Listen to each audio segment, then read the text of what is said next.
Well, we're campaigning, along with many others, for the invocation of Article 6 against the United States to seek, the expulsion of America from the United Nations. This is a concrete action that we're calling for. The removal of the single most malignant force in that organization, so that theoretically, once that malignant force is removed, then the UN has some chance of being reformed or rehabilitated, to become, inshallah, a genuinely representative sort of global international consultative council of countries, a shura of states, which is, what it's purported to want to be, what it's supposed to be. Because it should be understood that the UN has already been going through a reform process for many years, i.e. it has been changing according to a plan and an objective, which has fundamentally altered the way that the United Nations operates. There's positive reform and there's negative reform. And what the UN has been undergoing for a very long time now, and especially over the past few years, has been negative reform. So what I'm saying is, reform is going to happen either way, and it will either be positive or negative. The negative reform process has already been underway for many years. Personally, I would point to the melding of the United Nations with the private sector, the Global Compact with Business back in 2000 as a significant turning point for that organization. I'll tell you what I mean by negative reform. It's the kind of reform that a slumlord makes to an apartment building when he wants to empty it out of all of its tenants so that he can sell it off or turn it into condominiums or something. It's like you're living in an apartment building and it used to have good maintenance. It used to have pest control and so on.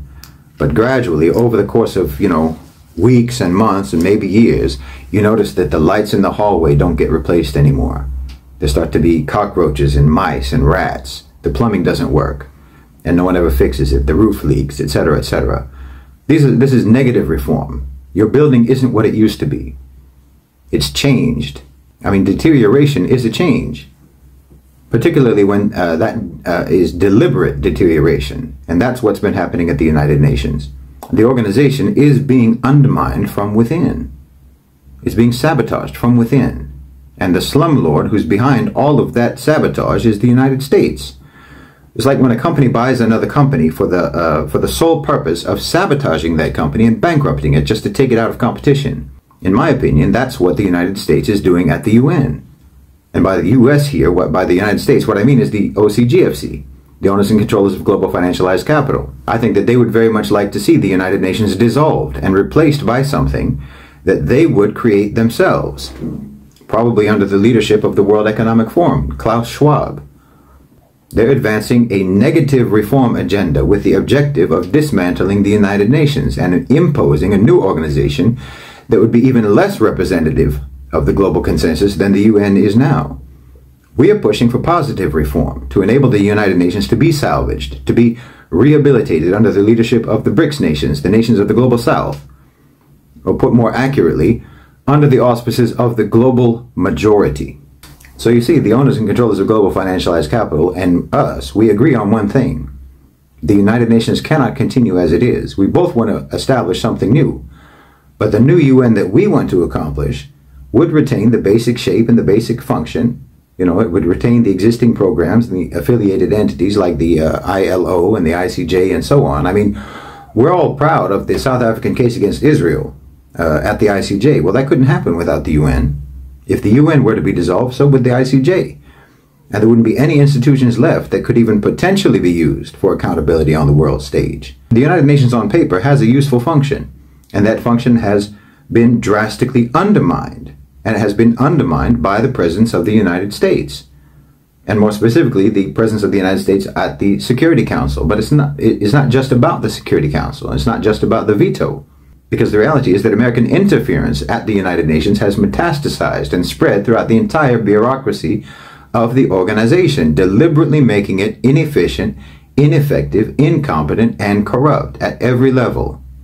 Like I said, they've sabotaged the United Nations just like a slumlord sabotaging an apartment building, and they've done it for the same reason that a slumlord aggressively advances the deterioration of a property.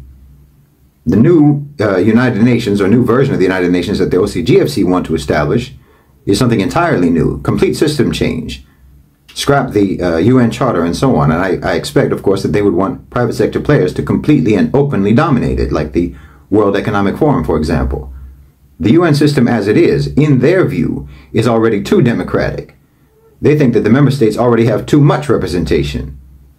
So from within, and under the management of the current Secretary General, Gutierrez, they're imposing deterioration and dysfunction. And in my opinion, the member states need to step up, and they need to step in and take the United Nations back from the OCGFC. And the only way to do that is to directly confront the cause of the deterioration and the dysfunction, and that is the United States.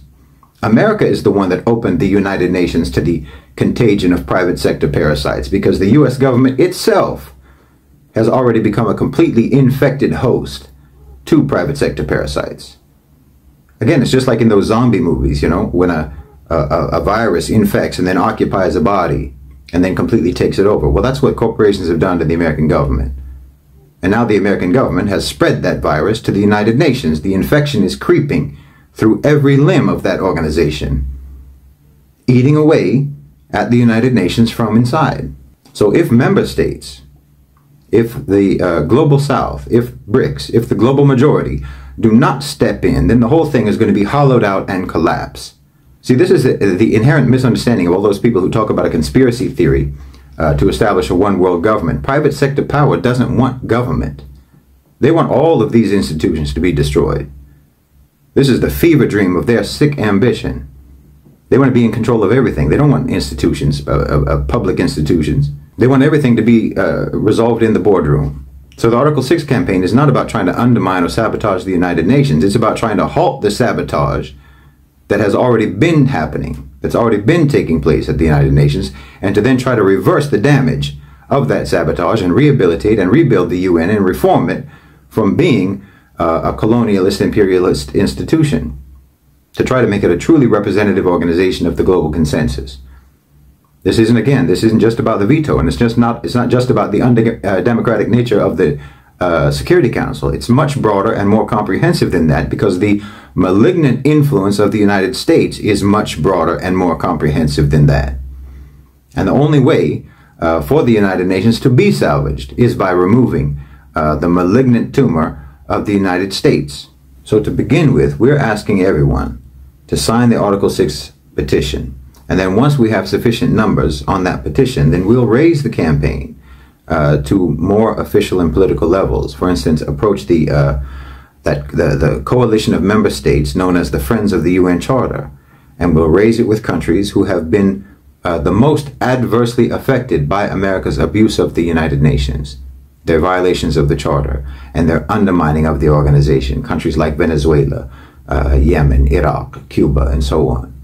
Until we can actually see a resolution brought to call for the activation of Article 6. And even if this doesn't result in the expulsion, it will shine a light on America's abuse and sabotage of the United Nations. It will highlight their violations, their corruption, and their corrupting influence. And even a vote at the Security Council about the expulsion of the United States would represent a massive blow to American hegemony and legitimacy.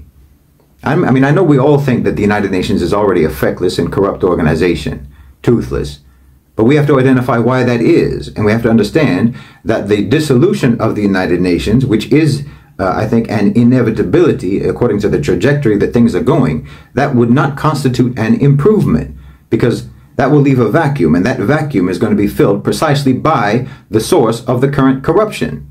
So our best option is to try to get ahead of what of America's and the OCGFC's efforts to sabotage the UN, and try to take back control and try to expel that malicious, malignant cancer from the institution, and to try to heal and rehabilitate it into something that actually works.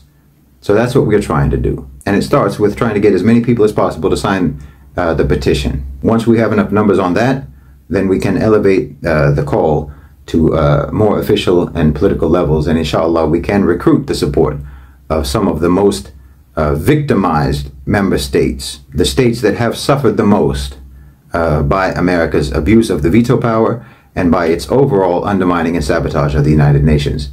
Countries that would be beneficially affected if the United Nations actually functioned properly, but it isn't able to function properly because of the way that the United States has interfered with and sabotaged and imposed dysfunction on that system. But that begins with grassroots popular support for the call, because any member state and any politician or political party or political group, any government in a member country is subject to one degree or another to the population. They're subject to one extent or another by the grassroots, and it's a bold step, and it takes courage. It will take courage for any member state to raise this issue at the United Nations, to actually call for the invocation of Article 6 against the United States. That takes courage. So they need to know that they have support on the ground. They need to know that their people are behind it. They need to know that the grassroots is supporting this call. And hopefully, inshallah, we can show that not only do they have grassroots support in their own country, but they have grassroots support globally. And that should, inshallah, help to give any member state enough courage to make that move.